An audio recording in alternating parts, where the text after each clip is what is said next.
السلام علیکم ورحمۃ اللہ۔ میت کو اس کے پیچھے دوست احباب، رشتہ دار، عزیز، والدین یا اولاد جو اس کے لیے دعا کرتی ہے، استغفار کرتی ہے، اس کا فائدہ ہوتا ہے۔ اسی لیے تو اللہ کے رسول نماز جنازہ کا اہتمام کرتے، حتیٰ کہ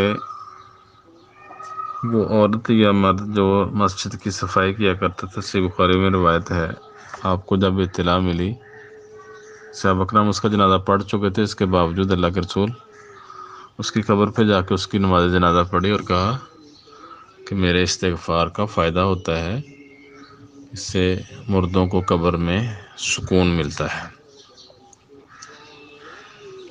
تو نماز جنازہ میں بھی دعائیں کی جاتی ہیں، پھر صرف اسی میت کے لیے نہیں بلکہ دیگر لوگوں کے لیے بھی استغفار بخشش کی دعائیں ہوتی ہیں، تو اس کا مردوں کو فائدہ ہوتا ہے۔ صحیح مسلم میں ہے، اللہ کے رسول نے بقیع قبرستان کے مردوں کے لیے جا کے بخشش کی دعا کی تھی۔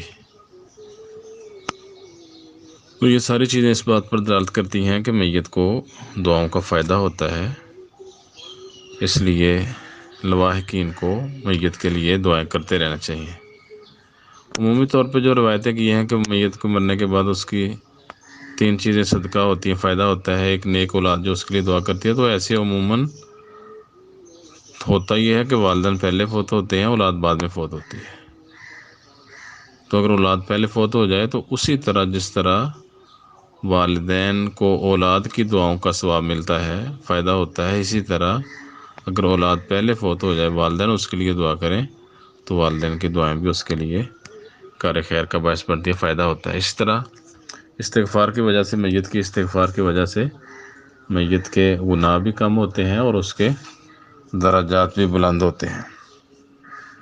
سنن ابن ماجہ، مسند احمد اور مصنف ابن ابی شیبہ میں روایت ہے، ابن ماجہ میں 3660 نمبر روایت ہے۔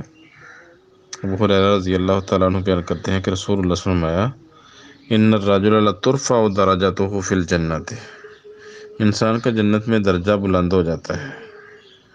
فیقول ان ھذا، تو وہ پوچھتا ہے یہ کیسے ہو گیا؟ اللہ کے مرنے کے بعد تو اعمال منقطع ہو جاتے ہیں۔ فیقال باستغفار ولدک لک، تیری اولاد کے تیرے لیے استغفار کرنے سے ہم نے تیرا درجہ بلند کر دیا۔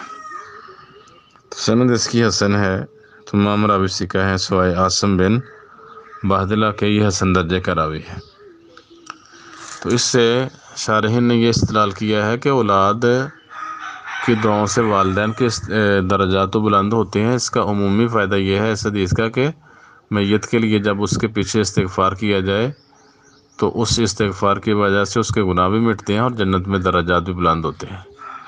تو یہ کسی کے لیے بھی ہے، والدین کے لیے بالخصوص اور باقی لوگوں کے لیے بالعموم، کہ میت کے حق میں جب اس کے لیے استغفار کیا جاتا ہے تو اس کا میت کو فائدہ ہوتا ہے، گناہ بھی کم ہوتے ہیں اور جنت میں درجے بھی بلند ہوتے ہیں۔ اس لیے اولاد فوت ہو گئی ہے، دوست احباب فوت ہو گئے ہیں، کوئی اور عزیز رشتہ دار فوت ہو گئے ہیں، تو ان کے لیے استغفار کرتے رہنا چاہیے، اس سے میت کو فائدہ ہوتا ہے۔ السلام علیکم۔ بہترین صدقہ جاریہ حاصل کرنے کے لیے اس ویڈیو کو لائک، کمنٹ اور شیئر کرنا مت بھولیں۔